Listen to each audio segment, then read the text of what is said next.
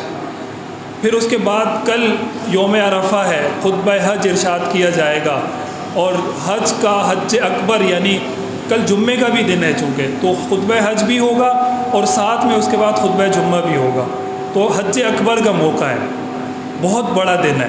پھر یوم عرفہ، حضور علیہ السلام نے فرمایا کہ یوم عرفہ کا روزہ رکھنے والے کے لیے میری طرف سے بشارت ہے کہ اس کے گزشتہ سارے گناہ معاف کر دیے گئے۔ تو کم از کم ان 10 دنوں میں ہمیں چاہیے کہ ہم ان دنوں کا احترام کریں، اور جتنا ہم سے ہو سکے عبادات میں گزاریں، اور کوشش کریں کہ ہمارے یہ دن ضائع نہ ہوں۔ اور یہاں ظاہر خانقاہ میں آنے کا ہمارا مقصد بھی یہی ہوتا ہے کہ ہم دوبارہ سے اپنے اس بھولے ہوئے سبق کو دہرائیں، مذاکرہ ہو، تکرار ہو، اور وہ جو چیزیں ہم سے بھول چکی ہیں وہ دوبارہ یاد دہانی ہو جائے، ریمائنڈ ہو جائیں، تازہ ہو جائیں۔ تو الحمدللہ آج بھی آپ حضرات یہاں تشریف فرما ہے، تو میں آج کی مجلس کا آغاز کرنا چاہوں گا تلاوت کلام پاک سے۔ حافظ عزیر احمد سے گزارش کروں گا کہ تلاوت سے آغاز فرمائیں۔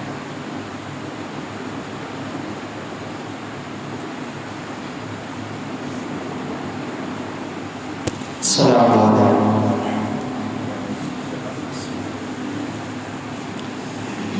اعوذ باللہ من الشیطان الرجیم،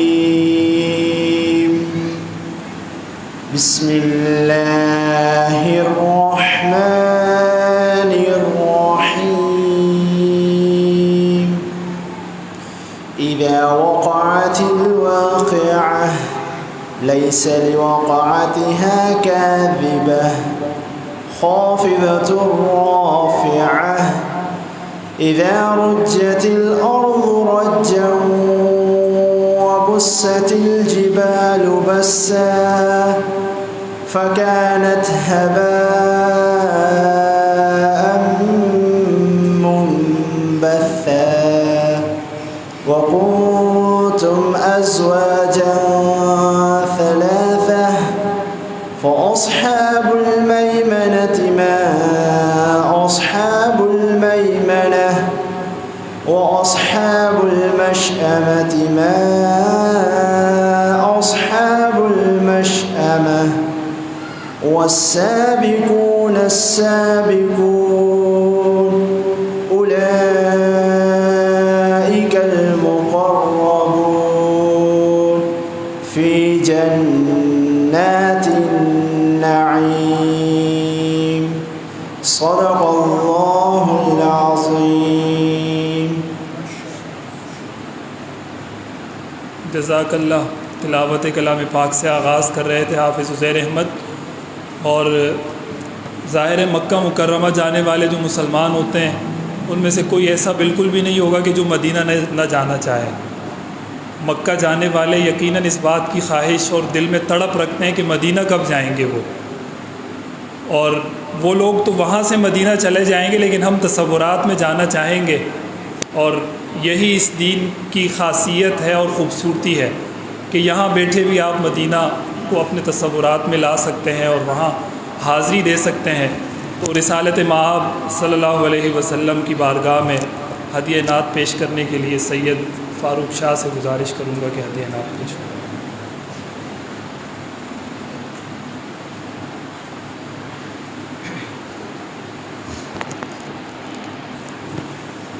السلام علیکم ورحمۃ اللہ وبرکاتہ۔ درود پاک محمد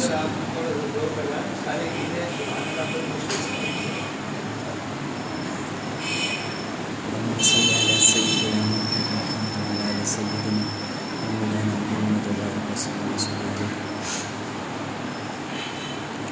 حمد باری تعالیٰ کے دو اشعار پیش کر کے پھر انشاءاللہ نعت کی طرف چلتے ہیں۔ حضرت جی کے پسندیدہ اشعار اسی سے آغاز کر رہا ہوں۔ تاکہ آپ بیدار بھی ہو جائیں تھوڑے سے. کہ گدا کو بادشاہ یا بادشاہوں کو گدا کر دے. گدا کو بادشاہ یا بادشاہوں کو گدا کر دے. میرے مالک تو جب چاہے کسی کو کیا سے کیا کر دے. میرے مالک تو جب چاہے کسی کو کیا سے کیا کر دے.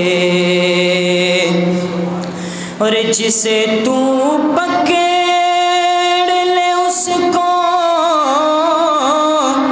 چھڑا سکتا نہیں کوئی. جسے تو پکڑ لے اس کو چھڑا سکتا نہیں کوئی. اور اسے پھر کون پکڑے جسے کو مولا تو رہا کر دے. اسے پھر کون پکڑے جسے کو مولا تو رہا کر دے. میرے مالک تو جب چاہے کسی کو کیا سے کیا کر دے. اور نہایت ہی عمدہ شعر کا لطف لیجئے. شاعر نے کیا خوبصورت شعر لکھا کہ کبھی کنواں کبھی منڈی کبھی پھر قید میں یوسف. کبھی کنواں کبھی منڈی کبھی پھر قید میں یوسف. اور کبھی مصر کا قیدی مصر کا بادشاہ کر دے. کبھی مصر کا قیدی مصر کا بادشاہ کر دے. گدا کو بادشاہ یا بادشاہوں کو گدا کر دے. میرے مالک تو جب چاہے کسی کو کیا سے کیا کر دے.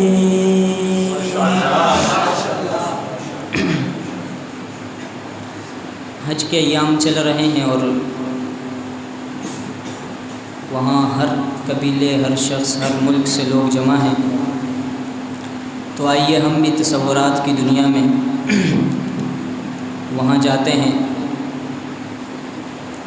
اور سنیے نہایت عمدہ اشعار شاعر نے لکھے کہ کھلا ہے سبھی کے لیے باب رحمت.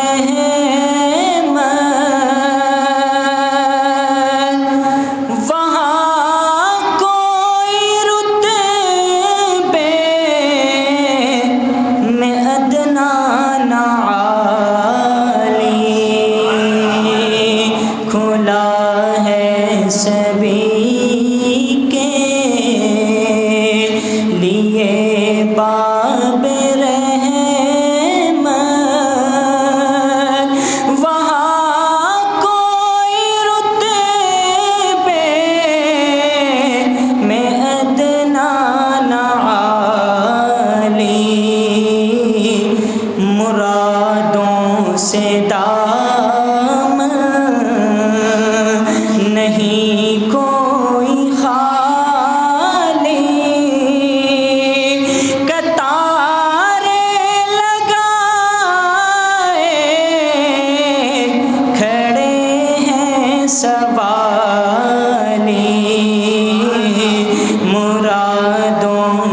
دام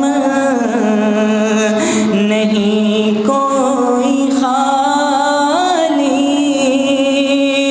قطاریں لگائے کھڑے ہیں سوالی،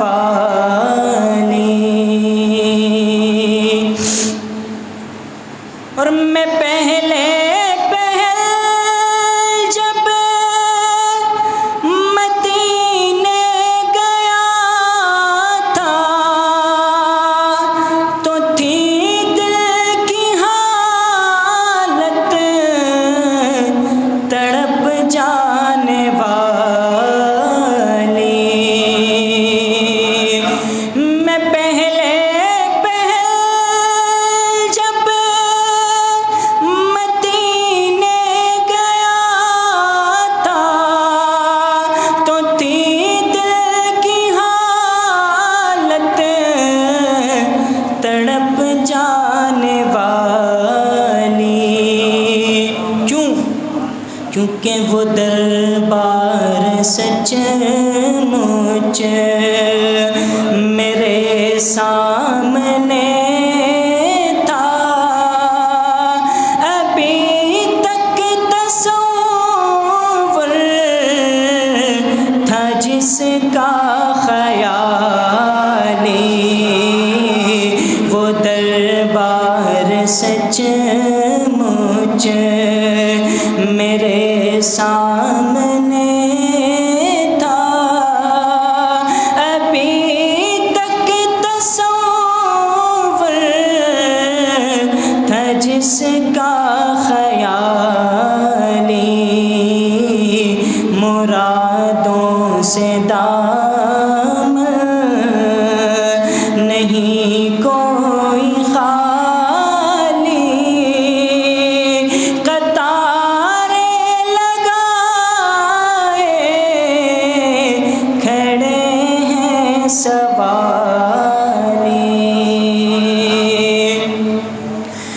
میں ایک ہاتھ سے دل سنبھالے ہوئے تھا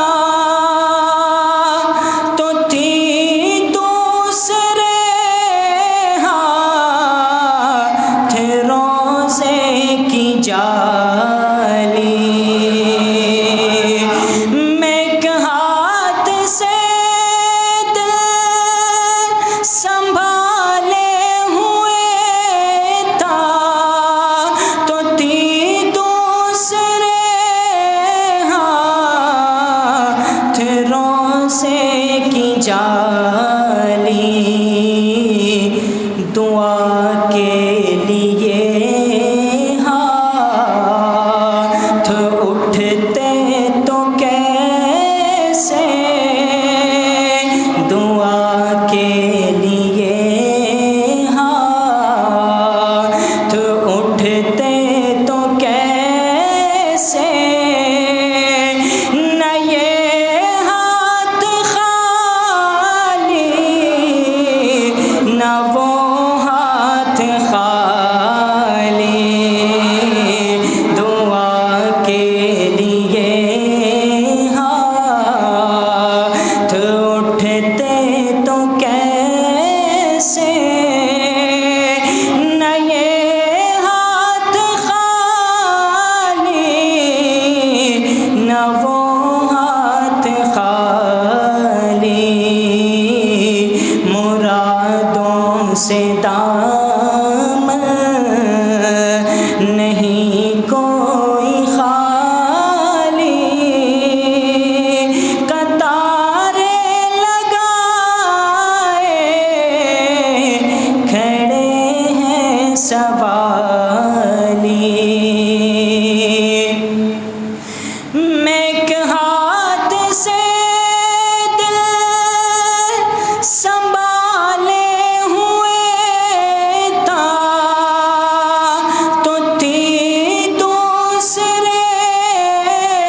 اٹھتے تو کیسے نہ یہ ہاتھ خالی نہ وہ ہاتھ خالی.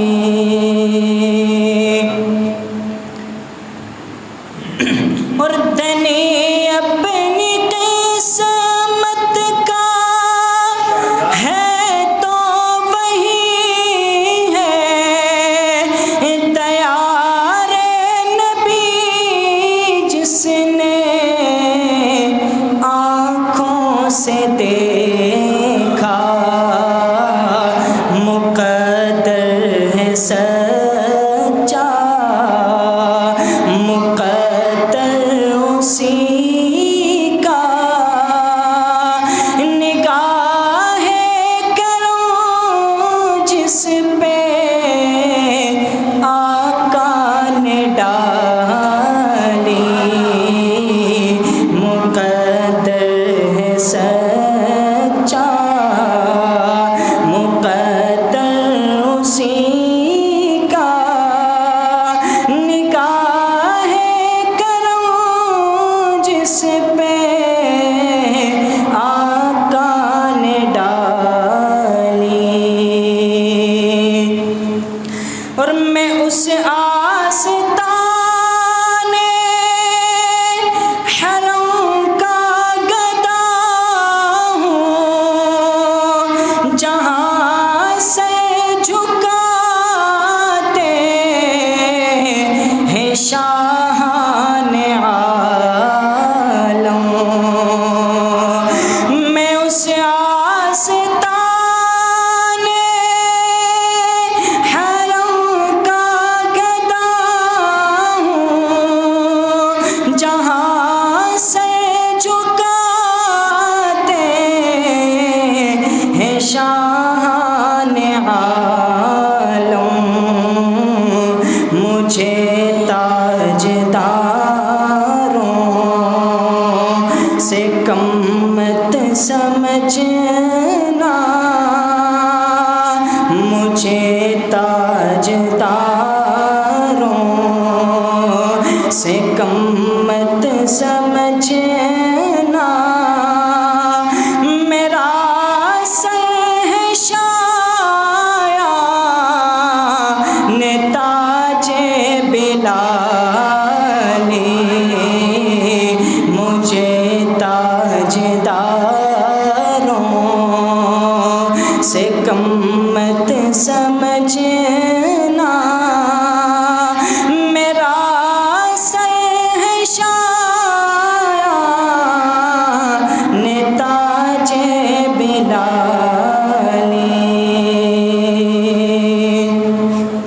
اور جو پوچھا ہے تم نے کہ میں نظر کرنے کو کیا لے گیا تھا تو تفصیل سن لو.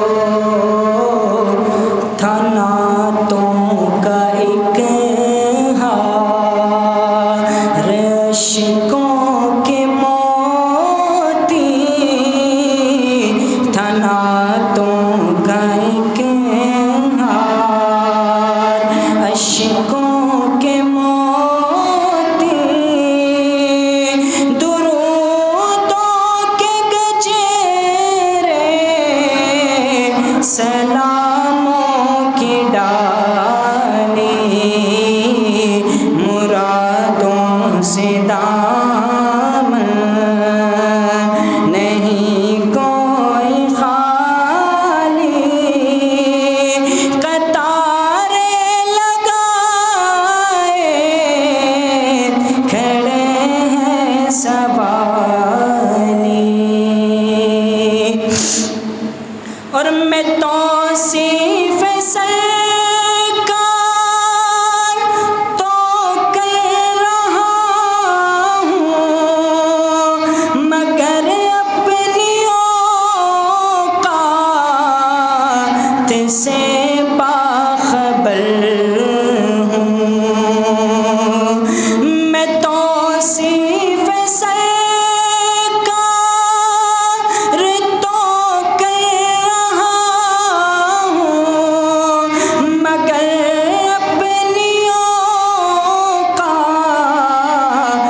سے باخبر ہوں، میں صرف ایک ادنا شناخواہ کا،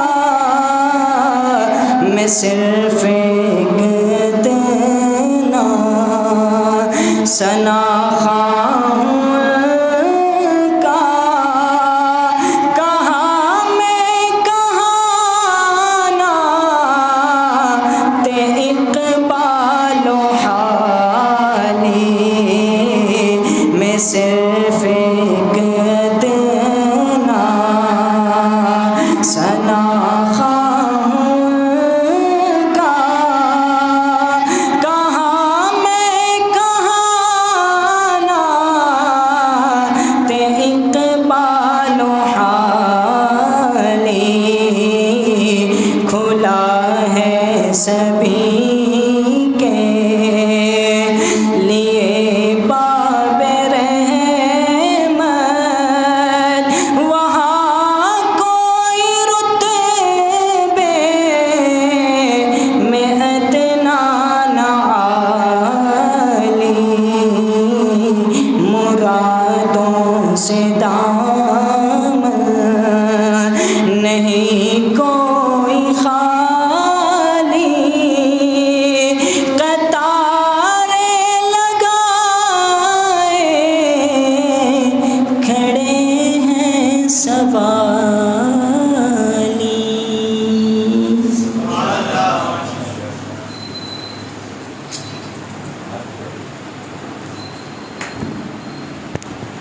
ماشاءاللہ بہت ہی خوبصورت انداز و آواز کے ساتھ حمدیہ اور پھر نعتیہ کلام پیش کر رہے تھے سید فاروق شاہ۔ اس امت پر ایک احسان اقبال عظیم صاحب نے کیا جنہوں نے اتنے شاندار اشعار لکھے، اور اس کے بعد دوسرا احسان قاری وحید ظفر قاسمی صاحب نے کیا جنہوں نے اس اشعار کو اتنا خوبصورت انداز دیا، اور پھر ہمارے سید فاروق شاہ صاحب نے آج تیسرا احسان کر دیا کہ پہلی مرتبہ ان کے پورے اشعار اس انداز میں ہمیں سنا دیے، ورنہ اس سے پہلے اس کے 3 4 5 اشعار آپ حضرات نے سنے ہوں گے، پورے کسی نے نہیں سنے۔ بہت اچھا انداز تھا، اللہ تعالیٰ اسے اپنی بارگاہ میں قبول فرمائے۔ اصلاحی بیان کے لیے پیر طریقت رہبر شریعت حضرت مولانا خورشید احمد نقشبندی صاحب دامت برکات۔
الحمدللہ الذی لم يتخذ ولدا ولم يكن له شریک فی الملک ولم يكن له ولی من الذل وکبرہ تکبیرا، ونشهد ان سیدنا ونبینا وسندنا ومولانا محمد ومولانا محمدا عبده ورسوله صلی اللہ تعالی علیہ وعلى آلہ وأصحابہ اجمعین، اما بعد فاعوذ باللہ من الشیطان الرجیم، بسم اللہ الرحمن الرحیم۔ من جاء بالحسنۃ فلہ عشر امثالها ومن جاء بالسیئۃ فلا یجزی الا مثلها وهم لا یظلمون۔ قل اننی ہدانی ربی الی صراط مستقیم دینا قیما ملۃ ابراہیم حنیفا وما کان من المشرکین۔ قل ان صلاتي ونسكي ومحياي ومماتي لله رب العالمين لا شريك له وبذلك أمرت وأنا أول المسلمين۔ وقال رسول الله صلى الله عليه وسلم ان في الجسد مضغة اذا صلحت صلح الجسد كله واذا فسدت فسد الجسد كله الا وهي القلب او كما قال عليه السلام۔ سبحان ربك رب العزة عما يصفون وسلام على المرسلين والحمد لله رب العالمين۔ سارے ساتھی ذوق اور شوق سے درود شریف پڑھ لیں۔ اللہم صلی علی سیدنا و مولانا محمد وعلی آل سیدنا و مولانا محمد وبارک وسلم وصلی علیہ۔ سورہ انعام 161 62 63 نمبر آیت میں نے آپ کے سامنے ہے، بڑی 64 تک۔ اس میں تو بہت سارے مضامین ہیں۔ میں ابتدائی جملہ ہے من جاء بالحسنہ، چونکہ وہ تمہید ہے اس کے لیے، اور باقی سارا مکمل بیان ہے، تو اس تمہیدی جملے پر دو چار جو ضروری گزارشات ہے، اللہ کے فضل و کرم، آپ حضرات کی توجہ، شیوخ کی برکات اور فیض، انشاءاللہ کوشش کروں گا کچھ کام کی باتیں آپ کے سامنے پیش کی جائے۔ من جاء بالحسنہ، یہ گویا کہ آج کے اس ہمارے موضوع کا تمہید ہے۔ پھر آگے بڑی باتیں بیان کی، اننی ہدانی ربی الی صراط مستقیم دینا قیما ملۃ ابراہیم حنیفا، یہ ساری اس کی ڈیٹیل ہے۔ پھر آگے ان صلاتی ونسکی ومحیای ومماتی للہ رب العالمین، یہ جتنی چیزیں آگے بیان ہو رہی ہے یہ تو مشترک ہے، یعنی اچھائی کے کام بعض وقت کافر بھی کر لیتے ہیں، اور برائی کے کام بعض وقت مسلمان بھی کر لیتے ہیں، تو یہ چیزیں مشترک ہیں۔ کبھی کبھی کافر بھی کوئی ایسا کام کر لیتا ہے جو اچھا ہوتا ہے، اور کبھی مسلمان بھی ایسا کام کر لیتا ہے جو اچھا ہوتا ہے۔ یعنی اس کافر کو یہ کام اچھا لگا تو اس نے کر لیا، اور واقعی وہ اچھا ہوتا ہے۔ تو کبھی مسلمان کو کوئی کام اچھا لگتے تو وہ کر لیتے، واقعی وہ بھی اچھا ہوتا ہے۔ تو اس کو دین نہیں کہا ہے۔ مجھے اچھا لگا میں نے کیا، تو اس کو دین نہیں کہا ہے، اس سے یہ تو مشترک ہے۔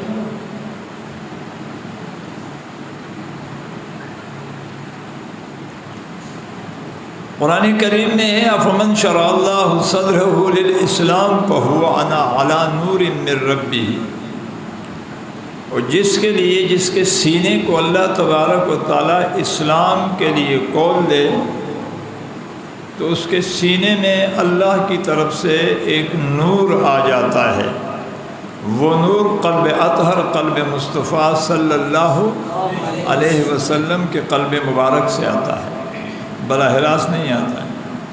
سورج کی روشنی اگر براہ راست تاروں پہ پڑے تو یہ جل کے خاک ہو جائے، تو سورج کی گرم روشنی کو چاند اپنے سینے میں ٹھنڈا کر لیتی ہے، پھر وہ ٹھنڈی روشنی ستاروں کو دیتی ہے، تو جس کی وجہ سے ستارے سہ لیتے ہیں۔ 440 واٹ کنیکشن سے اگر گھر کا کوئی پنکھا چلانا چاہو گے تو راکھ ہو جائے گا، لیکن وہ 440 واٹ بجلی کو وہ ڈیوائڈ کرتے کرتے کرتے 120 پہ لے آتے ہیں، پھر وہاں سے لوگ کنیکشن کرتے ہیں۔ براہ راست تجلی طور پہ پڑی تو برداشت نہ ہوا، تو اگر کسی کے سینے پہ پڑے کیسے برداشت ہو؟ تو وہ براہ راست تجلی کو برداشت کرنے کے لیے اللہ نے کائنات میں ایک ہی سینہ اور ایک ہی دل بنایا تھا، جس کو محمد کہتے ہیں صلی اللہ۔ تو تجلیات الہیہ اور احکامات الہیہ براہ راست اگر کوئی سینہ یا کوئی دل برداشت کر سکتا ہے تو وہ سینہ محمد ہی ہے صلی اللہ علیہ وسلم۔ تو محبوب دو عالم صلی اللہ علیہ وسلم نے اللہ سے لیے ہوئے ان تجلیات اور احکامات کو اپنے محبوب سینے اور دل میں ٹھنڈا کر دیا، ٹھنڈا کر کے امت کو پیش کر دیا۔ تو فہو علی نور من ربہ کی تعبیر میں نے یہ جملہ کہا کہ وہ نور تو اللہ کی طرف سے ہوتا ہے، لیکن اس کا کوئی سبب ہوتا ہے، ہر چیز کا کوئی سبب ہوتا ہے۔ اس سے کہ دنیا مال اسباب اللہ چلاتے ہیں، یہ دار الاسباب ہے۔ تو نظر کچھ آتا ہے، ہوتا کہیں سے ہے۔ جی بولو بھائی، یہ اس دھوکے سے نکل جائے تو پھر کامیاب ہو جاتا ہے۔ جہاں سے نظر آتا ہے وہاں سے ہوتا نہیں ہے۔ بولو کیسے سمجھاؤں؟ قرآن عجیب کتاب ہے۔ اب اس کو سمجھنے یا سمجھانے کے لیے کئی باہر سے تعبیرات لینے کی حاجت نہیں ہوتی، باہر سے کوئی مثالیں لینے کی بھی حاجت نہیں ہوتی ہے۔ یہ خود کو سمجھانے کے لیے تعبیر بھی خود دیتا ہے، مثال بھی خود دیتا ہے۔ کیا عجیب کتاب۔ تو میں نے ایک جملہ عرض کیا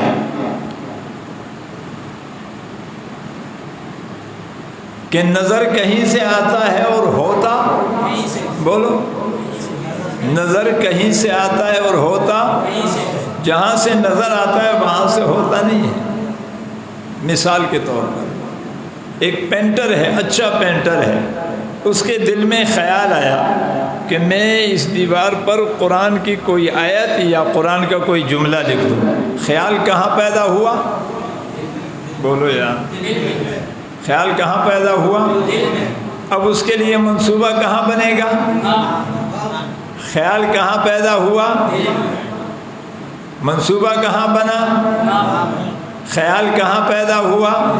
میں بلواتا ہوں، اس سے یہ میری عادت ہے تاکہ بات بیٹھ جائے۔ خیال کہاں پیدا ہوا؟ منصوبہ کہاں بنا؟ اب لکھ کیا کون رہا ہے؟ بولو نا، لکھ کون رہا ہے؟ حقیقت میں ہاتھ نہیں لکھ رہا، دل لکھ رہا ہے۔ کہہ دو سبحان اللہ۔ ہاتھ نظر آ رہا ہے، ہاتھ بولو نا، نہ دل میں خیال آتا، نہ ذہن میں منصوبہ بنتا، نہ ہاتھ آگے بڑھتا۔ کہہ دو نا سبحان اللہ۔ والسماء بنیناها بأید، والسماء بنیناها بأید، کہہ دو نا سبحان اللہ۔ یہ جو تمہیں کائنات میں مختلف ہاتھوں سے ہوتا ہوا نظر آتا ہے، جس طرح پینٹر کا ہاتھ تمہیں لگ رہا ہے، میری محبت کی قسم ان ہاتھوں میں کچھ نہیں رکھا۔ سوچنے والے نے سوچا اور نقشہ بنانے والے نے نقشہ بنایا۔ والسماء بنیناها بأید، پھر مختلف ہاتھوں کو حکم دیا کہ تم کرنا شروع کر دو۔ کہہ دو سبحان اللہ۔ بات سمجھ میں آئی؟ لگتا ہے کہ نقشہ ہاتھ بنا رہا، ہاتھ نہیں بنا رہا۔ والسماء بأید، لگتا ہے کہ یہ اس نے یوں کیا، اس نے یوں کیا۔ نہ، کسی سوچنے والے نے سوچا اور کسی فکر والے نے فکر کیا، تو سورج کے ہاتھ نے روشنی دی۔ کہہ دو نا سبحان اللہ۔ سورج کے ہاتھ نے، ہم سمجھتے ہیں روشنی سورج سے آتی ہے نا، سورج تو ہاتھ ہے، کہہ دو نا سبحان اللہ۔ چاند کے ہاتھ نے چاندنی دی، نہ نہ نہ نہ کہیں اور سے آئی ہے۔ اللہ نور السماوات والارض، ساری روشنیوں کا خزانہ میں ہوں، ہاتھ سورج اور چاند ہے، نظر وہاں سے باہر ہے، میرا موضوع نہیں ہے۔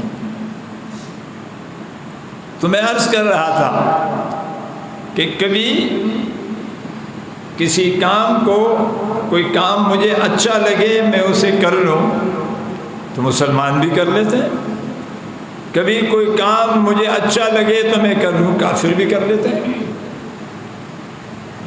تو اب کافر و مسلمان میں فرق کیا ہے؟ کافر کا عمل قبول نہیں ہے، جی بولو، لیکن چونکہ اللہ ہے کان سعیکم مشکورا، اگر اس نے کوئی اچھا کام کیا تو اللہ اپنے اوپر بدل نہیں رکھتے ہیں، اس کو اس کی اس سچائی کا بدلہ دنیا میں دے دیتے ہیں، اس کو۔ یہی وجہ ہے کہ غیر مسلم اکثریت سے دنیا میں مالدار ہوتے ہیں، مسلمان اکثریت میں دنیا میں غریب ہوتے ہیں۔ اس کی وجہ یہ ہے کہ مسلمان تو کافر سے زیادہ کماتا ہے، لیکن یہ کچھ یہاں خرچ کرتا ہے، کچھ مانسیرے بیچتا ہے، کہہ دو نا سبحان اللہ، کچھ یہاں خرچ کرتا ہے تو کچھ سواد بیچتا ہے، اور کافر کا تو ملک ہی امریکہ ہے، وہ جو کماتا ہے وہیں کچھ بینک میں رکھتا ہے، کچھ کھاتا ہے۔ بھائی جو کچھ بینک میں رکھے کچھ کھائے تو وہ مالدار ہوگا، لیکن کچھ یہاں خرچ کرے، کچھ مانسیرا بھیجے، اس کے پاس بیچارے کے پاس کیا ہوگا؟ تو کافر کی مثال وہی ہے، مسلمان کو بھی اس سے زیادہ ملتے ہیں، لیکن مسلمان کچھ یہاں خرچ کرتے ہیں، کچھ جنت بیچتا ہے، کہہ دو سبحان اللہ۔ تو مسلمان کی کمائی کا اکثر حصہ اللہ جنت میں بیچتے ہیں، جی بولو نا، جنت میں۔ تو اس لیے یہ دنیا میں تھوڑا سا کمزور ہوتا ہے، اس لیے کہ اس کا اکثر تو جنت میں ہوتا ہے۔ میں اکثر اس کی ایک مثال دیا کرتا ہوں، بائی کے کارخانے میں بائی ملازم ہیں، 2000 ملازمین اور بھی ہے، مہینہ پورا ہوا، سارے ملازمین کو تنخواہ دے دیا گیا، 30,000 35,000 25,000 40,000 بائی کی تنخواہ اس نے بائی ہونے کی ناطے 50,000 رکھا ہوا ہے، لیکن جب وہ تنخواہ کے لین میں کڑے کڑے آگے بڑھا تو بائی نے کہا کہ بھائی ذرا گزارا کرو، اس وقت ذرا بل پسے ہوئے، آپ تو میرے بھائی ہے، گھر کے آدمی ہیں، یہ باقی تو پھر شور شرابہ کریں گے، تو اس کے اس مہینے کا تنخواہ روک لیا، خرچے کے لیے 5-10 ہزار روپے دے دیے۔ اگلے مہینے بھی اس طرح، اگلے مہینے بھی اس طرح، یہ روتا بھی رہا، پتہ نہیں یار عجیب آدمی ہے، میرا بھائی ہے، سب کو دیتا ہے، مجھے نہیں دیتا ہے، میں یہاں سے کام چھوڑوں، فلان کروں، ڈمکان کروں، یہ کروں وہ کہ، لیکن چل بھی رہا ہے اور شکوے بھی کر رہا ہے۔ سال پورا ہو گیا، رمضان کا مہینہ آیا، ورکروں نے درخواستیں چھٹی کے لیے دی، کوئی مانسیرا جا رہے تو کوئی ابٹ آباد جا رہے تو کوئی پتہ نہیں کہاں جا رہے، کوئی کہاں جا رہے، تو بھائی نے بھی اپنی بھائی کو درخواست دی کہ بھائی میرا بھی سال ہو گیا ہے، تو آپ تو یہاں بھی مجبور ہے، تو مجھے جانا ہے، والدین کو مل لوں، بہن بھائیوں کو مل لوں، اپنے بچوں کو مل لوں۔ تو اب ایک اس سے پہلے لین میں ایک آدمی کھڑا ہے، اس نے درخواست دی، تو اس کے بقایا بچے ہوئے تھے 40,300 روپے، اس کو پکڑوائے، دوسرے کے بچے ہوئے تھے 50,200 اس کو پکڑوائے، اور تیسرے کے بچے ہوئے تھے 60,800 روپے اس کو پکڑوائے۔ اب جب اس کا اپنا بھائی آیا تو اس کے تو 12 مہینے کے پیسے اس کے پاس رکھے ہوئے تھے، تو بھائی نے 5,70,000 روپے دیے۔ اس کی خوشی کا کوئی عالم نہیں، یار یہ میرا بھائی تو بڑا اچھا آدمی ہے، اچھا ہوا اس نے میرے پیسے سنبھال کے رکھے تھے، مجھے دیتے میں تو خرچ کر دیتا، آج میرے کام آ جائے گا، چونکہ آج میں گاؤں جا رہا ہوں۔ تو بھائی پھر اس وقت کہتے ہیں میں اس وقت سمجھاتا تھا، تیری سمجھ میں تو بات آتی نہیں تھی، جی۔ تو اللہ تبارک و تعالیٰ فرماتے ہیں میرے یہ بندے جو دنیا میں مجھ سے شکوہ کرتے ہیں، جب یہ جنت آئیں گے تو یہ رو رو کے کہیں گے کاش میری کوئی دعا دنیا کے لیے قبول نہ ہوتی، تو آج پریشان نہ ہو، ہماری کمائی کا اکثر حصہ وہاں جاتا ہے۔ بہرحال تو میں عرض کر رہا تھا، من جاء بالحسنہ، جو آیا اپنی نیکیوں کے ساتھ، یعنی تو لفظی ترجمہ ہے، محاورہ یہ ہے کہ جو میرے پاس اپنی نیکی لے آئے، نیکی نماز نہیں، روزہ نہیں، حج نہیں، قربانی نہیں، عمرہ نہیں، سے روزہ چلنا نہیں، پگڑی اور داڑھی نہیں، مسجد اور مدرسے کی تعمیر نہیں، خانقاہوں کی تعمیر نہیں، سڑک اور گلیوں کا بنانا نہیں، من جاء بالحسنہ، جی اب حاضر ہے، جو نیکی لے آیا، درس و تدریس نیکی نہیں ہے، مسجد کا بنانا نیکی نہیں ہے، بس میرے دل میں آیا، مجھے اچھا لگا، اللہ نے مال بھی دیا تو میں نے کہا یار ایک مسجد بنا لو، یہ نیکی نہیں ہے، یہ تو میری چاہت ہے، اللہ نے بڑا مال دیا تھا، دل میں آیا کہ ایک مدرسہ بنا لو، میں نے خوبصورت مدرسہ بنایا، یہ نیکی نہیں ہے۔ نیکی کو اللہ کے علم سے، اللہ کے عطا کردہ علم سے جناب رسول اللہ صلی اللہ علیہ وسلم نے ایک چیز سے مشروط کیا ہے کہ کوئی عمل نیکی کب بنتا ہے؟ عمل اور چیز ہے اور عمل صالح اور چیز ہے۔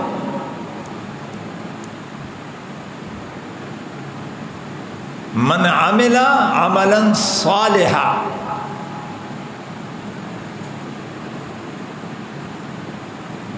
قرآن کریم میں جہاں بھی کوئی عمل کا تذکرہ ہوگا تو اس کے ساتھ لفظ صالح ہوگا۔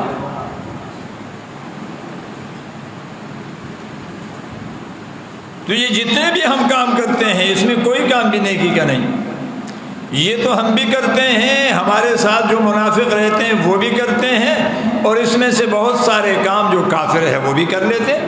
سڑک بنا لیتے ہیں وہ جو ہمارے ہاں نیکی ہے، گلیاں بنا لیتے ہیں وہ جو ہمارے ہاں نیکی ہے، کنویں کھدوا لیتے ہیں وہ جو ہمارے ہاں نیکی ہے، اور اس طرح چیریٹی کے بہت سارے کام وہ کر لیتے ہیں جو ہمارے ہاں نیکی ہے، اسپتال بنا لیتے ہیں جو ہمارے ہاں نیکی ہے۔ کرتے ہیں کہ نہیں کرتے ہیں؟ بولو، تو یہ نیکی نہیں ہے، تو کافر بھی کرتے ہیں۔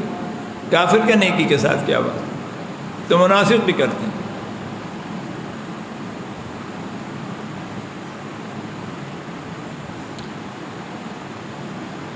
اور پھر اللہ تبارک و تعالیٰ نے ایک عجیب بات بھی بتائی کہ اگر نیکی لے آؤ گے تو اس کا جو ہمارے ہاں بدلہ ہوگا وہ 10 گنا ہوگا،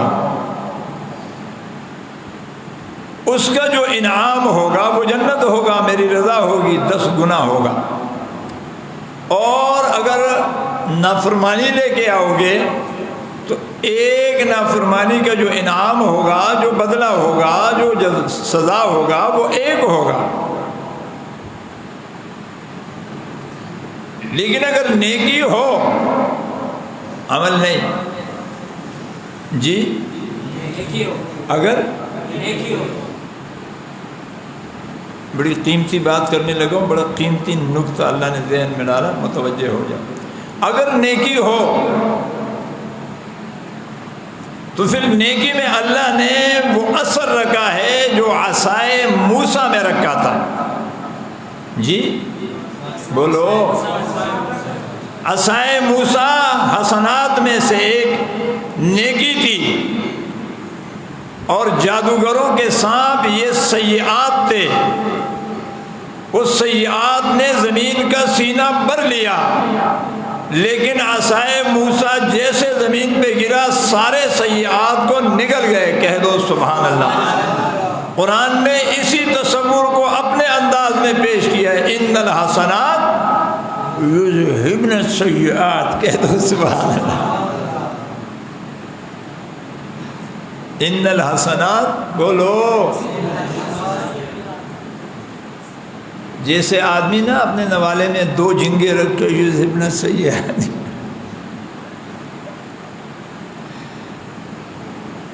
عمران بھی سمجھ گیا.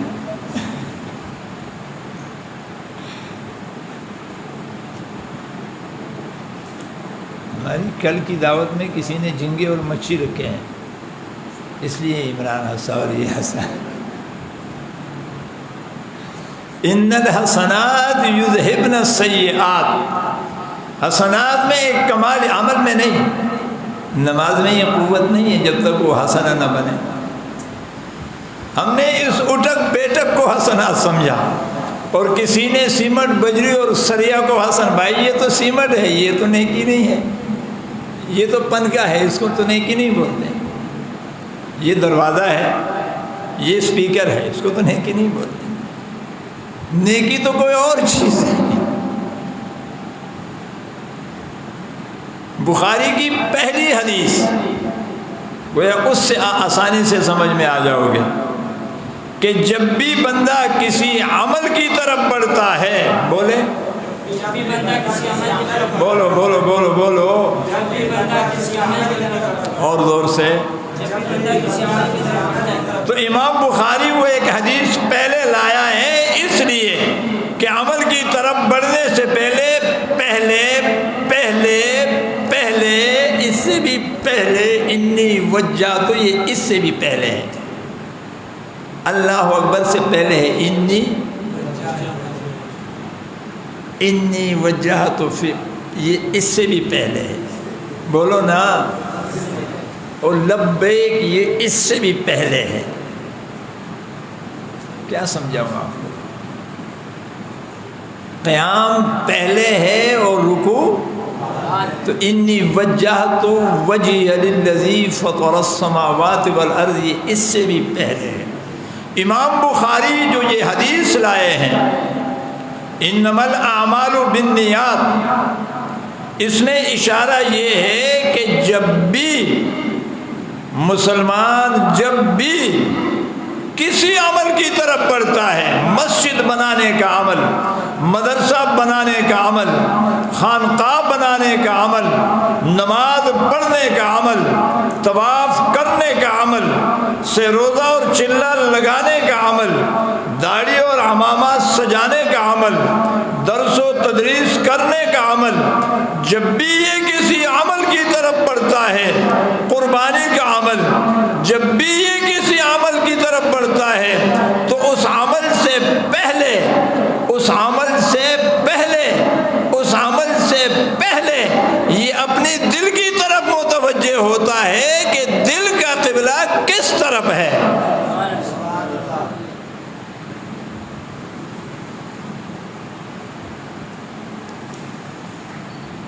اب اگر اس عمل سے پہلے کوئی بھی عمل ہو،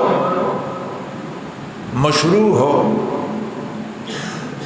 کوئی بھی عمل کرنے سے پہلے اگر یہ اپنے دل کی طرف متوجہ ہوا اور دل کا قبلہ اللہ کی رضا تھا، وہ حسنہ ہے. کیا ہے؟ زور سے وہ. اور اسی کو دل کی صلاح کہتے ہیں، دل کی اصلاح کہتے ہیں کہ عمل حسنہ جب بنے گا جب آپ کا دل صالح ہو جائے گا. جب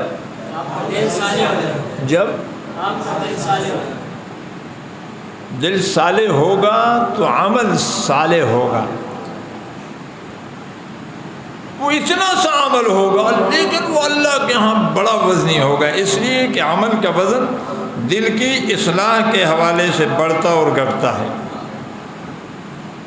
لیکن میں اکثر دوستوں میں کہتا ہوں، صحابہ کے بعد رضوان اللہ علیہم اجمعین، تابعین، تبع تابعین، ائمہ مجتہدین، اولیاء، اقطباء، اتقیاء، اصفیاء، علماء، قیامت تک اور آج تک کروڑوں کی تعداد میں یہ بڑے بڑے لوگ آئے. انہوں نے کتنے اعمال کیے ہوں گے جی؟ کوئی گن سکتا ہے کتنے اعمال؟ سارے صحابہ جمع ہو جائے، ان سب نے مل کر بعد والی امت کے اعمال کا 10واں حصہ بھی نہیں کیا ہوگا.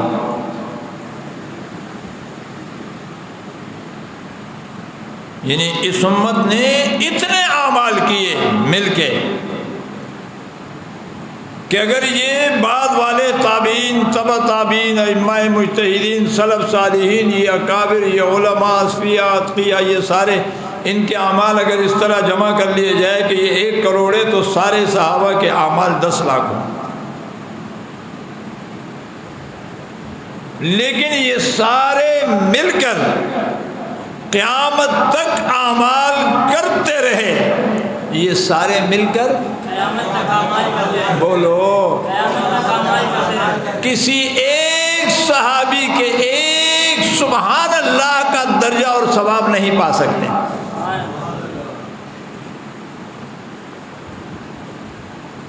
پتہ چلا کہ وزن اٹھک بیٹھک میں نہیں ہے. جی بولو نا. وزن قلب کی صلاح میں ہے، قلب کی اصلاح میں ہے. وزن پڑھنے پڑھانے میں نہیں ہے. پڑھا تو ہم نے بہت، لیکن وزن ان کا زیادہ ہے. کیا ہم نے بہت، وزن ان کا زیادہ ہے. اس لیے کہ ان کے قلب صالح ہو چکے تھے. ان کے قلب بولو نا. اللہ جب بھی ان کا تذکرہ کرتے ہیں تو ان کے قالب کے حوالے سے نہیں کرتے ہیں. وَاصْبِرْ نَفْسَكَ مَعَ الَّذِينَ يَدْعُونَ رَبَّهُمْ بِالْغَدَاةِ وَالْعَشِيِّ يُرِيدُونَ وَجْهَهُ. میرے محبوب جی اللہ، یہ جو تیرے یار بیٹھے ہوئے ہیں نا مسجد میں، ذرا جا کے آپ بھی ان کے ساتھ بیٹھ جائیے. یا اللہ کیا ہوا؟ کہا جب آپ بھی ساتھ بیٹھیں گے تو مجھے ایسے لگے گا جیسے تاروں کی جرمٹ میں چاند بیٹھا ہوا ہے. مجھے بھی تو کبھی کبھی لطف لینے دو نا. وَاصْبِرْ نَفْسَكَ مَعَ الَّذِينَ يَدْعُونَ رَبَّهُمْ بِالْغَدَاةِ وَالْعَشِيِّ. تو یہ سارا کام ہو گیا، لیکن یہ نیکی نہیں. اب اللہ آتا ہے، اب اللہ آ رہے. یریدون وجہہ، ان کا یہاں بیٹھنے سے، ذکر کرنے سے، تلاوت کرنے سے، درس و تدریس کرنے سے، نفل پڑھنے سے، عبادت کرنے سے، اللہ کو یاد کرنے سے، دعائیں مانگنے سے، سوائے میری رضا کے کوئی اور مقصد نہیں ہے. اچھا پھر میں کیا کروں؟ فرمایا جن کا مقصد بولو، جن کا خالص میں ہوں. تو پھر میرا جی چاہتا ہے وَلَا تَعْدُ عَيْنَاكَ، پھر تیری نگاہیں ان سے ہٹنی نہیں چاہیے. یہ نہیں کہا کہ ان کی طرف دیکھو نا. وَلَا تَعْدُ، نگاہ ایک یہ ہے کہ ان کو دیکھتے رہو، ایک ہے کہ ان سے نگاہ نہ ہٹانا.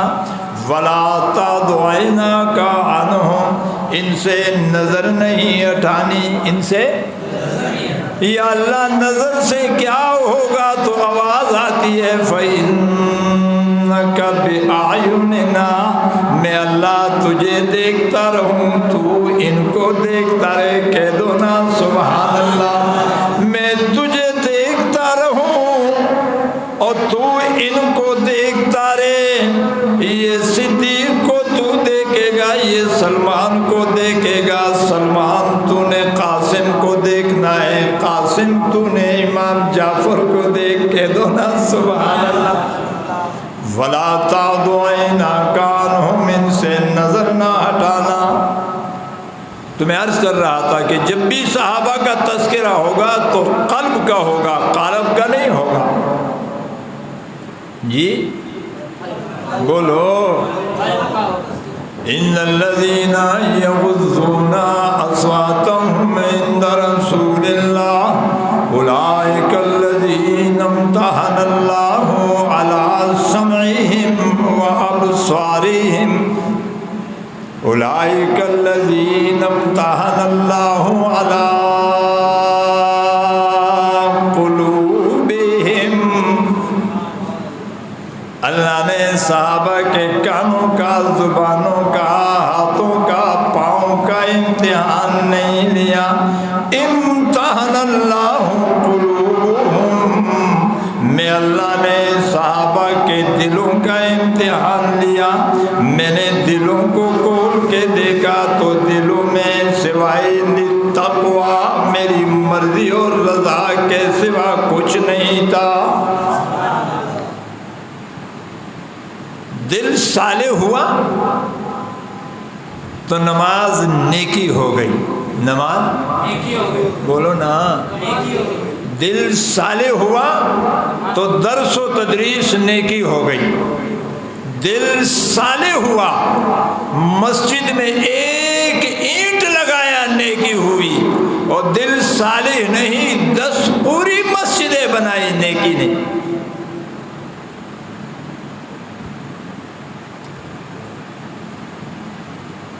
اب دل صالح کیسے ہوگا؟ فرمایا جب اس کا کنیکشن صالح دل سے جڑ جائے گا۔ افمن شرح اللہ صدرہ للاسلام فہو علی نور من ربہ، پھر اللہ کی طرف سے قلب مصطفیٰ کے واسطے سے وہ نور اس کے دل میں داخل ہو جاتا ہے۔ یا اللہ وہ نور آتا کہاں ہے؟ فرمایا دل سے آتا ہے۔ جاتا کہاں ہے؟ فرمایا دلوں میں جاتا ہے۔ آتا بھی دل سے ہے اور جاتا بھی دلوں میں ہے۔ جی بولو نا زور سے۔ ایک اور نکتہ بتا دوں اگر علماء متوجہ ہو تو، قرآن کریم میں اللہ پاک فرماتے بلغ ما انزل الیک فإن لم تفعل فما بلغت رسالته واللہ یعصمک من الناس۔ بلغ، یہ بلغ کیا ہے؟ بلغ تبلیغ کو نہیں کہتے ہیں جی، بولو نا۔ بلغ اس چیز کو جو جہاں کے لیے ہو، اسے اس مرکز تک پہنچانے کو کہتے ہیں۔ کہہ دو نا سبحان اللہ۔ جو چیز جہاں کے لیے ہے اسے وہاں پہنچاؤ، اس کو بلغ کہتے ہیں۔ یعنی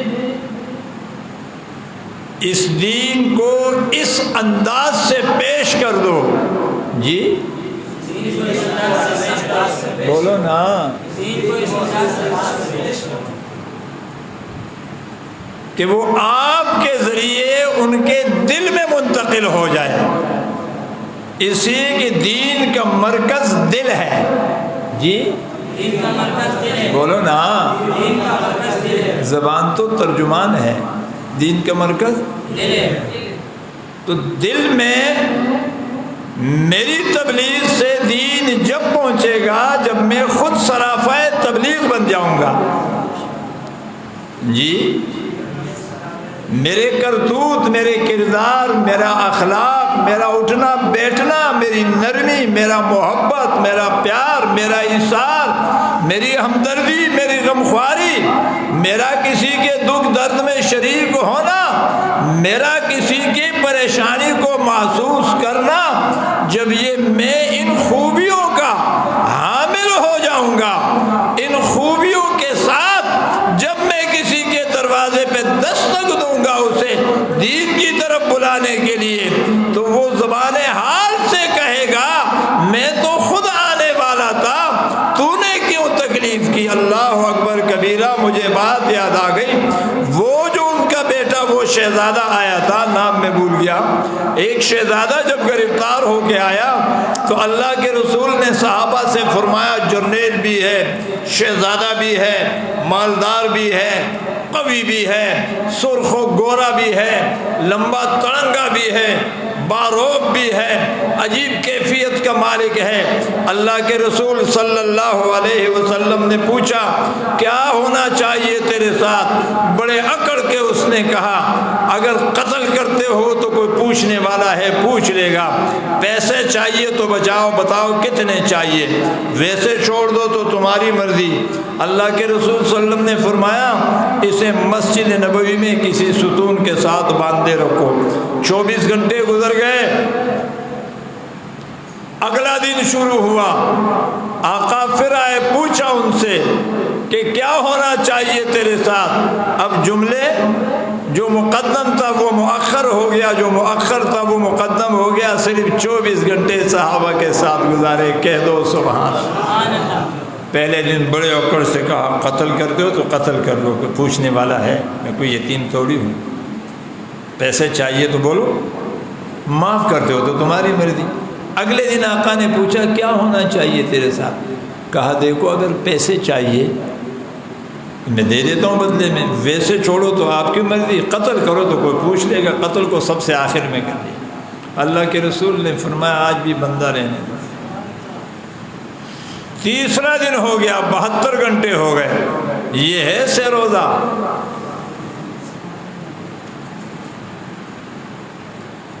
تین دن میں نقشہ بدل گیا.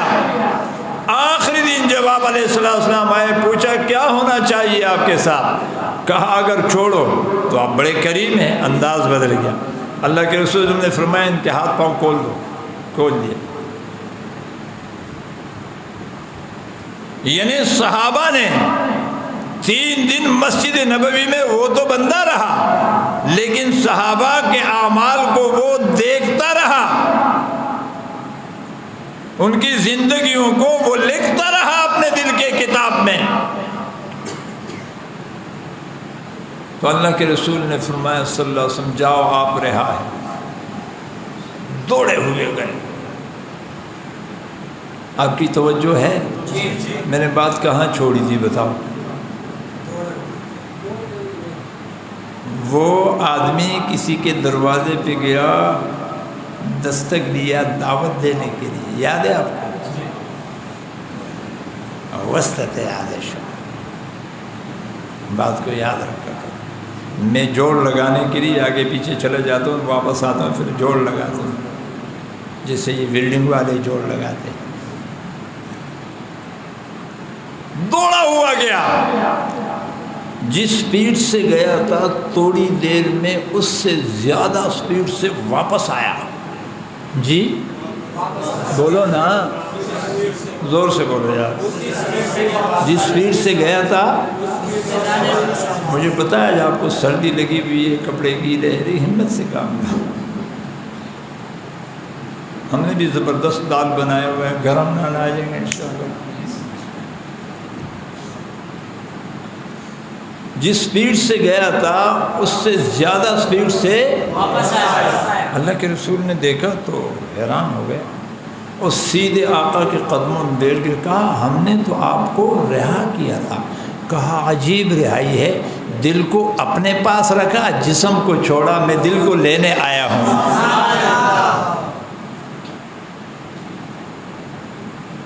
بلغ ما انزل الیک بلغ.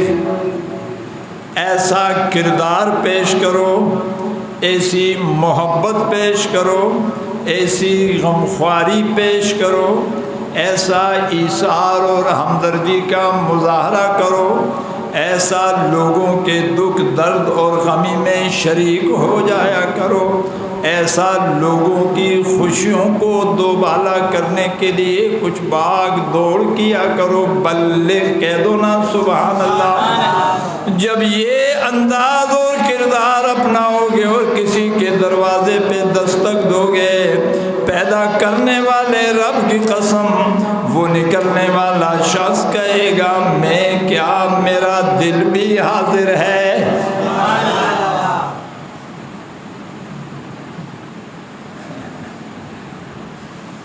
مجھے ایک بزرگ عالم دین ہے، نام نہیں لیتا، اس کی ایک بات یاد آ گئی۔ فرمایا کرتے تھے بیمار حکیم کے پاس چلا گیا تو اس نے وہ رات کو نا پکی بنائی اور مریض کو پڑیا بنا کے دے دی، یہ پڑی صبح، یہ شام، یہ دوپہر۔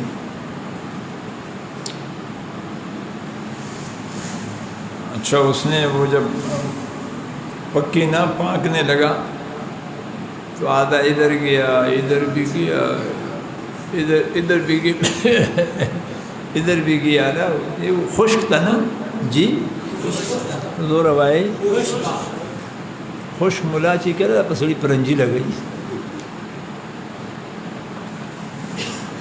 اس کی خشکی کوئی ادھر چلی جانے۔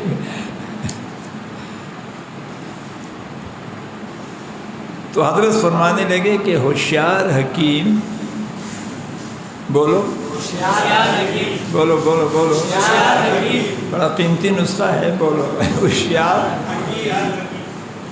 میں آپ کے لیے وہ پکی نہیں بنا رہا ہوں، دوسری پکی بنا رہا ہوں۔ ہوشیار حکیم اس پکی کو تھوڑا سا پانی یا تیل یا زیتون ڈال کے اسے گیلا کر دیتے ہیں، نرم کر دیتے ہیں۔ کیا کر دیتے ہیں؟ تو لینے والا نا آرام سے اس کو یوں کر کے تو ادھر ادھر ادھر میں یہ چکر ہے، اس سے جان چھوٹ جائے۔ سمجھ میں آ رہی ہے نا بات؟ بولو آ رہی ہے بات؟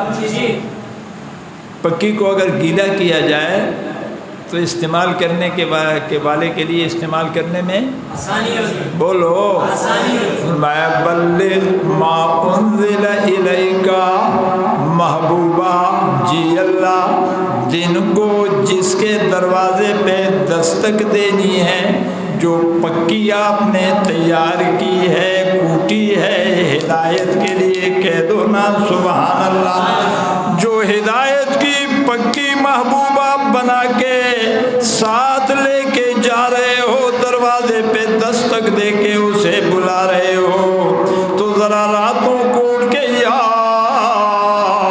ایھا المزمل قم اللیل الا قلیلا، محبوبہ راتوں کو اٹھ کر ہدایت کے اس پکی کو ذرا اپنے مبارک آنسوں سے تر کر کے بنا کے پیش کر دو، جا کے استعمال میں آسانی ہو۔ تو اب یہ بلغ ہو جائے گا، یعنی یہ نسخہ دل تک پہنچانا ہے۔ کہاں پہنچانا ہے؟ تو یہ جو آنسو ہوتا ہے نا، اطباء نے لکھا ہے کہ یہ دل کے خون کا قطرہ ہوتا ہے، آتے آتے اس کا رنگ بدل جاتا ہے۔ تو جب آپ نے پکی میں دل کا خون ملا کے دے دیا، اب یہ جائے گا دل پہ، کہہ دو نا سبحان اللہ۔ تو میں عرض کر رہا تھا کہ عمل نیکی کب بنتا ہے؟ جب دل صالح ہو جائے، جب دل صالح ہو جائے۔ آپ نے دروازے پہ دستک دی، اسے بلایا، لیکن آپ کے اس سے معاملات گڑبڑ ہے، بات چیت بند ہے، رشتہ دار ہے، اسی غمی خوشی میں نہیں جاتے ہو۔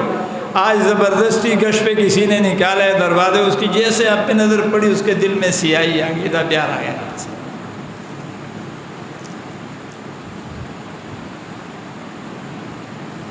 ایسے ہے کہ نہیں؟ لیکن اگر آپ نے اس کو دل دیا ہو، جی بولو نا، تو جیسے نظر پڑے گی نا وہ آپ کو بولے گا ضرورت نہیں ہے، چلو چلتے ہیں، بلکہ پوچھے گا بھی نہیں کہاں جانا ہے، جی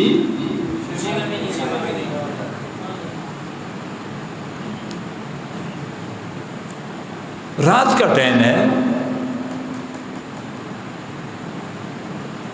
رات کا صدیق اکبر نے فوراً دروازہ کھولا، آقا اندر داخل ہوئے۔ آپ علیہ السلام نے پوچھا ابو بکر آپ نے پوچھا نہیں کون ہے رات کا ٹائم؟ کہا وہ کیا یاری ہو گئی جو اپنے یار کے دستک کو نہ پہچانے۔ جی یہ بھی کوئی دوستی ہے کہ اپنے دوست کے دستک کو نہ پہچانے؟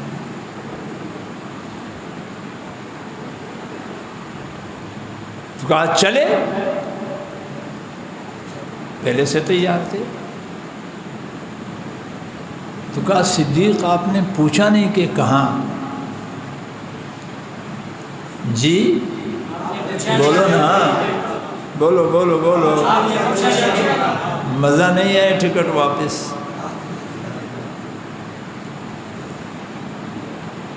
یہ چٹپٹی خانقاہ ہے، یہ وہ خوش خانقاہ میں مزہ آئے گا، کہہ دو سبحان اللہ۔ کہ آپ نے پوچھا نہیں، آپ نے پوچھا نہیں، بولو نا، آپ نے پوچھا نہیں۔ صدیق نے کہا دوست سے پوچھتا نہیں ہے، وہ تو سودا کر بیٹھتا ہے۔ جی وہ تو افمن شرح اللہ صدرہ للاسلام فہو علی نور من ربہ۔ الاسلام، رات بھی میں نے اس پہ وہاں بات کی، اسلام کا مفہوم کیا ہے، معنی کیا ہے؟ آج تک ہمیں اسلام کی معنی بھی سمجھ میں نہیں آئی، تو جس کو اسلام کی معنی نہیں آتے وہ اسلام کے کام کیسے کرے گا؟ میں نے رات پوچھا، بہت بڑی مجلس تھی، میں نے کہا کہ جس کو آتا ہو وہ ہاتھ اٹھائے، ایک نے بھی نہیں کیا کہ اسلام کی معنی کیا ہے۔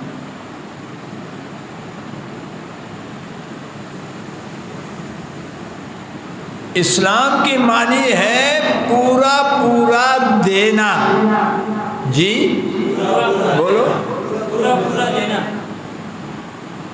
مسلم، اپنے آپ کو پورا پورا حوالے کرنا۔ فلما اسلم،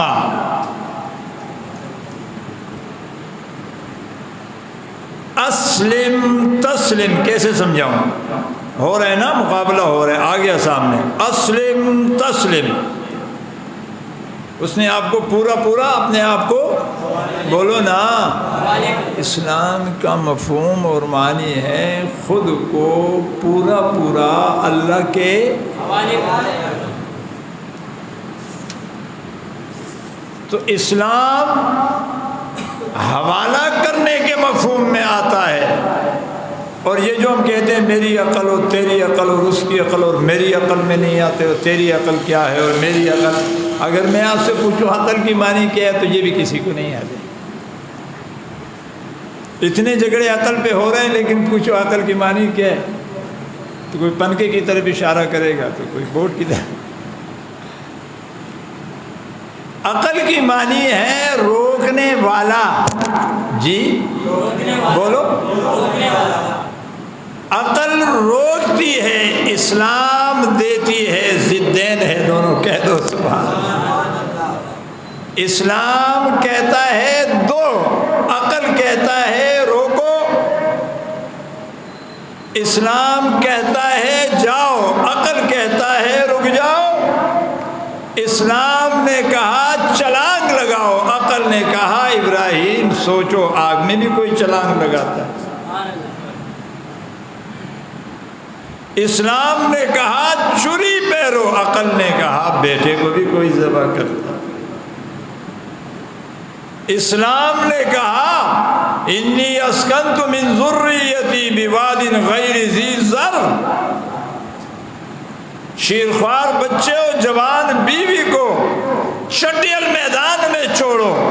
عقل نے کہا یہ بھی کوئی کرنے کا کام ہے، کہہ دو نا سبحان اللہ۔ اسلام کا مفہوم اور معنی ہے پورا پورا ادا کرنا، دینا، اور عقل کی معنی ہے روکنا۔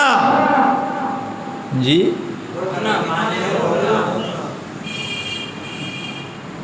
وہ اونٹ پہ سوار آیا نا آپ علیہ السلام کے پاس، آپ نے پوچھا اونٹ کہاں ہے؟ کہا اس کو اللہ کے توکل پہ چھوڑا۔ آپ علیہ السلام نے فرمایا اقالہ کر کے آ جاؤ۔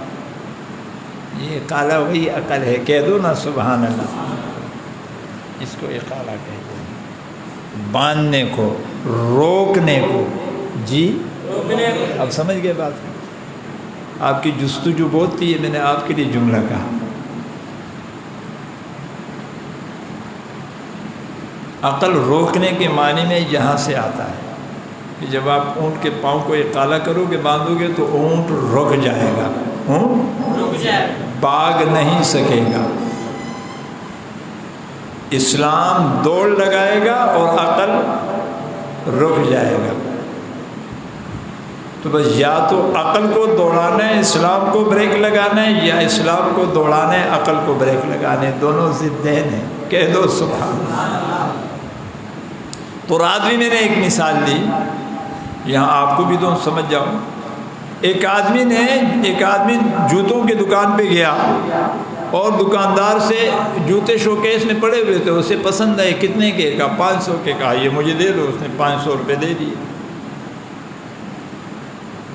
اب یہ جوتے کس کے ہو گئے جی؟ بولو، جس نے پیسے دیے اس کے ہو گئے نا۔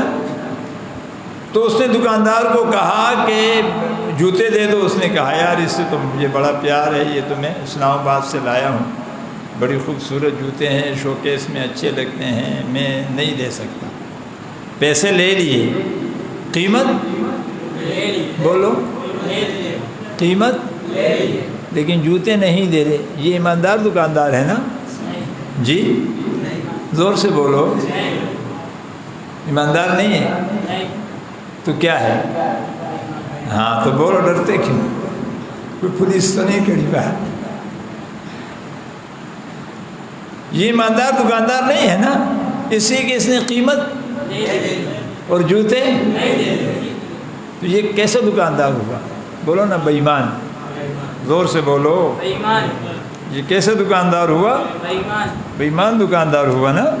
اچھا، اب وہ بڑا لڑتا رہا، جھگڑتا رہا کہ بھائی میں نے پیسے دیے، مجھے دو۔ بڑی مشکل سے جرگہ ہوا، درمیان میں لوگ بیٹھے، تو بولا چلو ایسا کرتے ہیں، ایک آپ کو دے دیتا ہوں، ایک میں رکھ لیتا ہوں۔ اب تو ایماندار ہوا نا؟ بولو، زور سے بولو یار، اب تو ایماندار ہے نا؟ اب کیا ہے؟ کیوں جی؟ بولو نا، اگر کچھ سمجھ گئے ہو تو بولو۔ ایماندار کب بنے گا جی؟ جب ہاں، تو دکاندار ایک جوتا دے یعنی آدھا دے مول لینے کے بعد اور آدھا رکھے، یہ تو بے ایمان۔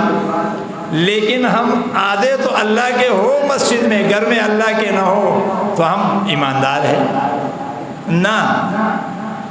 جس طرح ہم مسجد میں اللہ کے ہیں، اللہ کے بندے میں ہیں، تو گھر میں بھی اللہ کے بندے، مدرسے میں بھی، بازار میں بھی، تجارت میں بھی، کاروبار میں بھی۔ ہاں، یہ کیا ہوا کہ ایک جوتا تیرا اور ایک میرا؟ فرمائے ان اللہ اشتری من المؤمنین انفسهم واموالهم بان لهم الجنہ۔ اگر تو مومن ہے تو نے اپنی جان اور مال کا مجھ سے سودا کیا ہے، میں نے جنت دی ہے، تو نے جان اور مال دیا ہے، اب تجھے پورا جان میرے حوالے کرنا ہوگا۔ کہہ دو نا سبحان اللہ۔ یہ ہے اسلام۔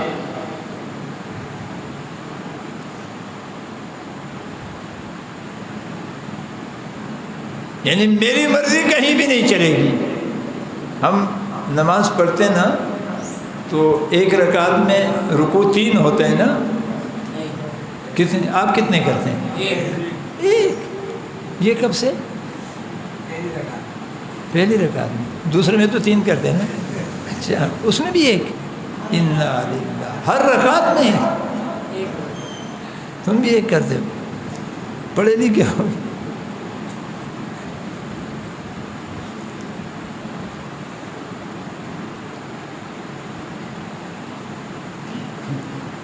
بھائی بزرگوں، کوئی بات سمجھ بھی آ رہی ہے کہ نہیں؟ کوئی پلے پڑ رہی ہے کہ نہیں؟ یہ ویسے میرے بادام ضائع کر رہے ہو۔ سجدے کتنے کرتے ہو؟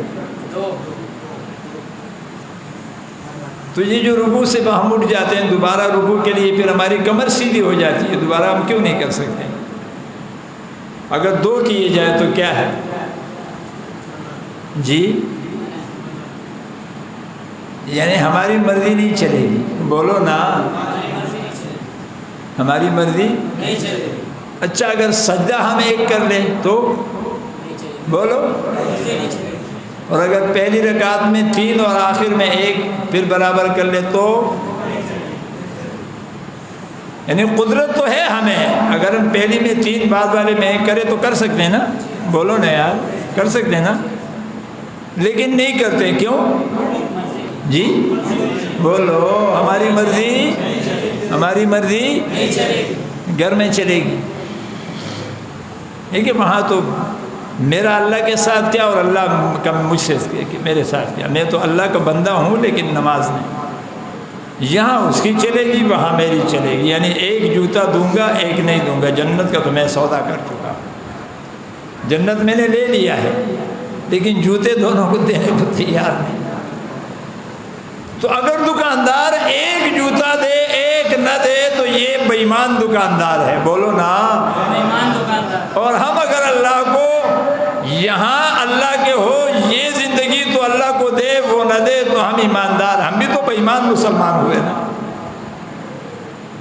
وہ بندے کے ساتھ بے ایمانی کر رہے ہم، سمجھ میں آ رہی؟ اسی لیے فرمایا من جاء بالحسنہ، جو نیکی لے کے آئے گا۔ ہم جلدی سوچتے تھے کہ سے روزہ، رات والے تہجد، وہ کل والا درس، یوم لا ينفع مال ولا بنون الا من اتى الله جاء الله بقلب سلیم۔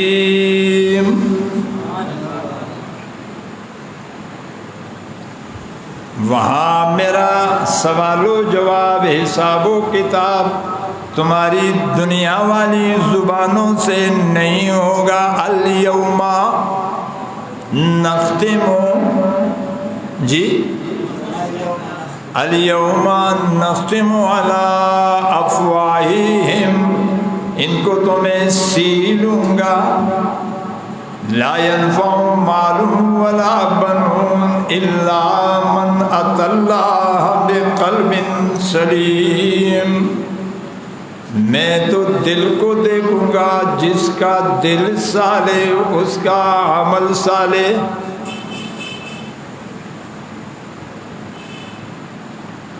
تو فرمایا اگر دل صالح ہوا تو پھر تیرا ہر عمل صالح ہوگا،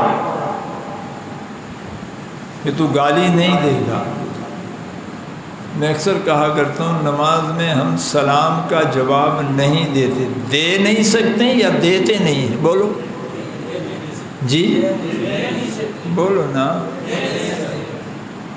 دے سکتے ہیں دیتے نہیں ہیں، دے۔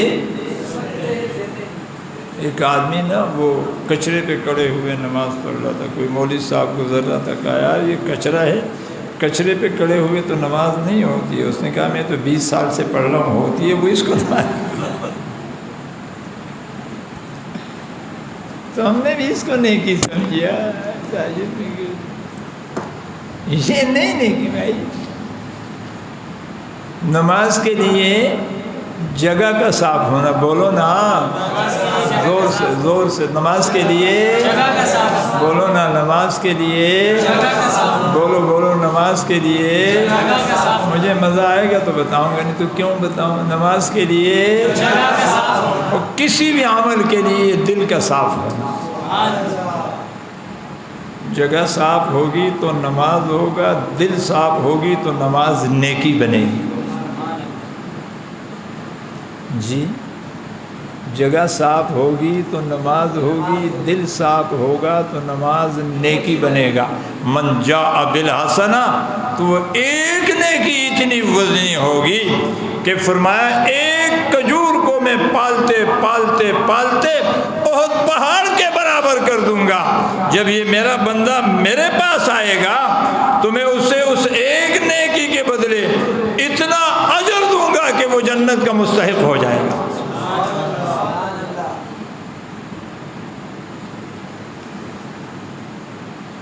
اس ایک نیکی کو میں پالتے پالتے اتنا بڑا دوں گا، حساب اپنے ہاتھ سے کروں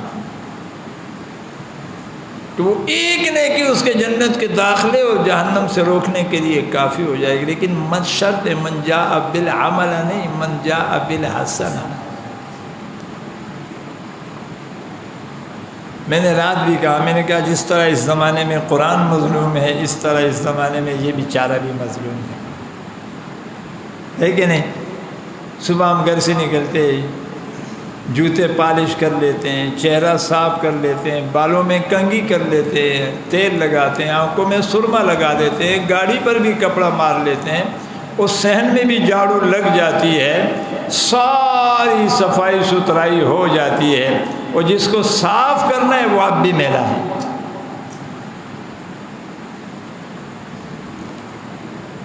تو کیا خیال ہے؟ اب سے کوشش یہ شروع ہونی چاہیے کہ سب سے پہلے کسی عمل کو کرنے سے پہلے انما الاعمال بالنیات، یہ نیات اسی کو کہتے ہیں کہ جب بھی کوئی عمل کرو تو پہلے اس کی طرف متوجہ ہو، کس لیے کر رہا ہے۔ دیکھیں امام احمد ابن حنبل رحمہ اللہ بشر حافی کے جنازے میں نہیں گئے، بڑے بزرگ تھے اور غالباً آپ کے شیخ بھی تھے۔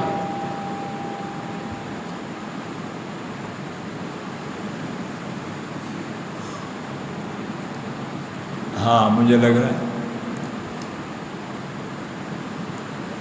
دنیا جمع ہو گئی، امام احمد ابن حنبل نہیں گئے۔ بعد میں کسی نے پوچھا، غالباً یہ سفیان ثوری کا زمانہ ہے، وہ محدث کبیر تھے۔ نہیں، سفیان ثوری دنیا سے چلے گئے ہیں۔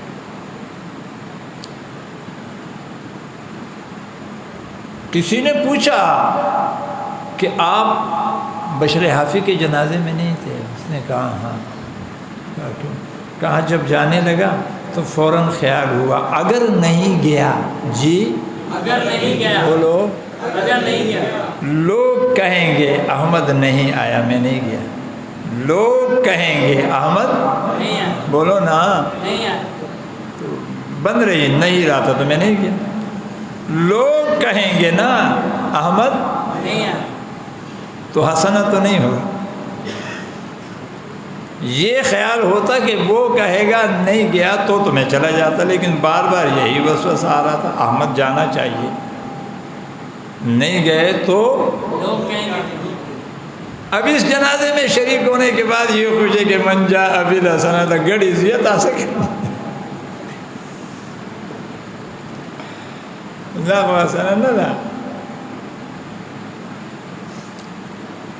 خدا سے سچل والے کھڑے تھے۔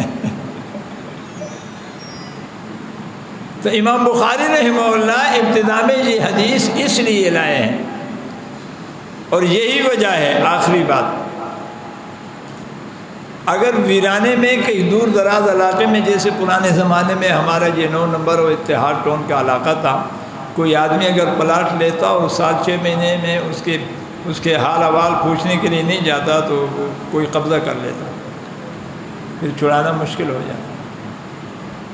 تو لوگ مہینے میں 2 مہینے میں وہ پلاٹ کی دیکھ بھال کے لیے کبھی ویسے گنتری اٹھایا، یوں کیا ایسے کہ لوگ دیکھ لے کہ یہ اس کا ہے نا، کوئی کام نہیں ہوتا تھا۔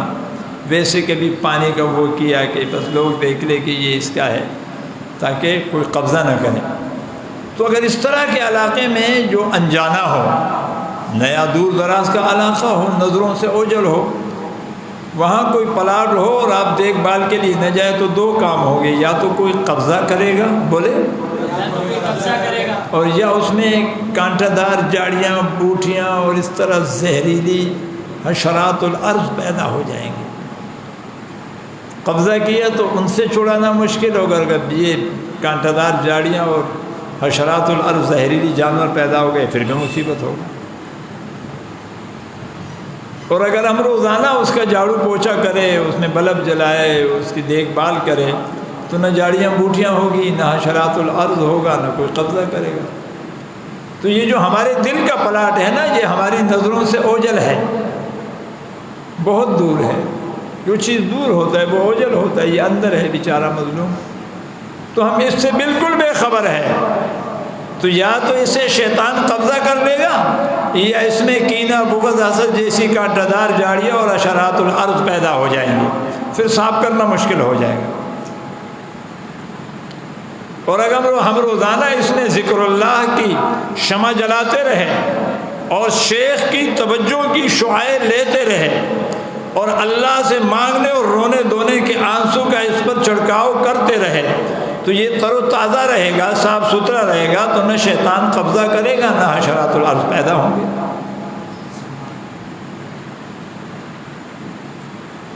تو جیسے صبح سویرے اٹھو نا، تو سب سے پہلے دل کی طرف متوجہ ہو جائے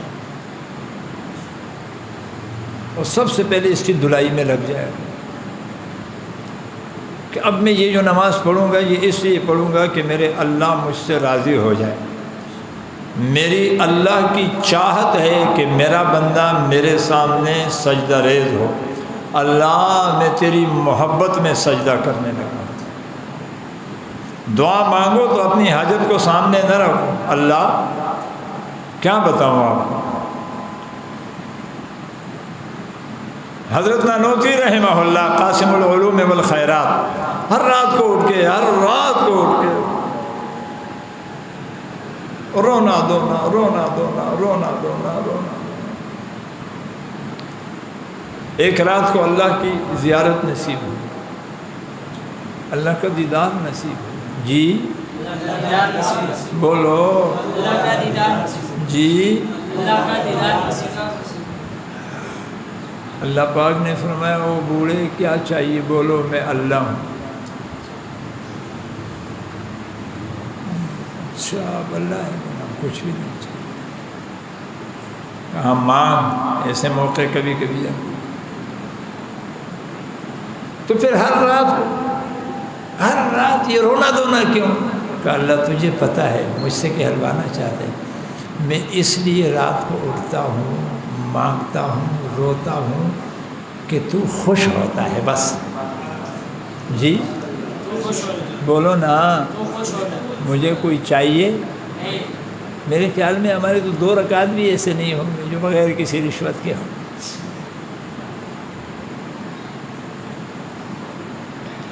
اور بھائی خدا کے لیے کوئی زندگی میں 2 رکعت تو ایسے پڑھو، یا اللہ مجھے کچھ بھی نہیں چاہیے سوائے تیرے محبت کے 2 رکعت، اللہ۔ اچھا کر بھی لینا، بعد میں پھر بھی مخمصہ ہوگا، نہیں یار یہ تو اس طرح ہے نا، چلو میں نے مانگا تو نہیں لیکن اس طرح تو دیکھو نا وہ کمین کی خالص و مخلص 2 رکعت لے جاؤ، من جاء بالحسن، اللہ کی عزت کی قسم 2 رکعت بھی اگر خالص میں مل گئے نا، اف۔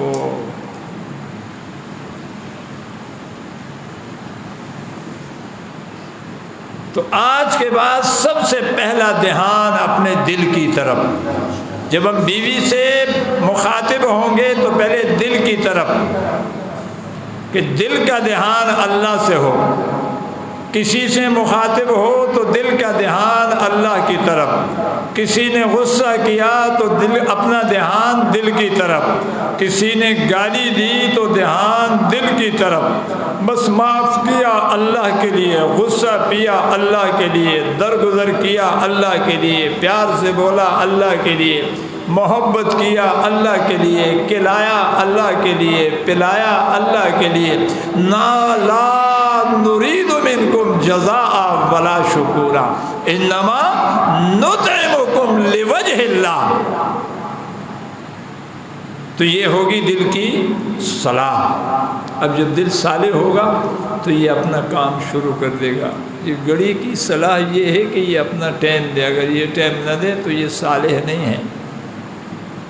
اذا صلحت صلح الجسد کلہ، اگر اس کی اصلاح ہو گئی تو یہ اپنا ٹائم صحیح دے گا، اپنی کارکردگی صحیح دکھائے گا۔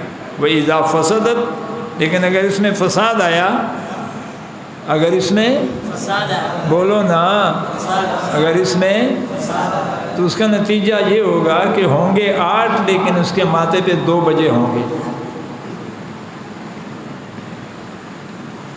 یہ جو 8 کے وقت ماتھے پہ 2 بجے ہوئے ہوتے ہیں نا،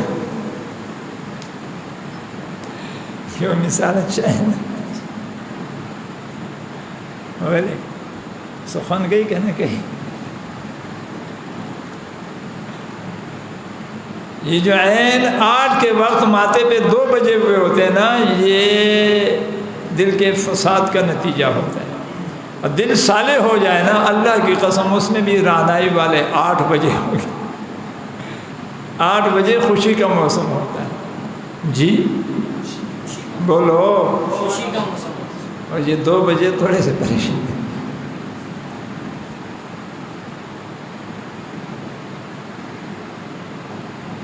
تو آج کے بعد جب بھی کوئی کام کرے تو سب سے پہلے بولو اپنے دل کی طرف، تو دیکھے کہ دل کا قبلہ کس طرف ہے۔ جب دل کی توجہ اللہ کی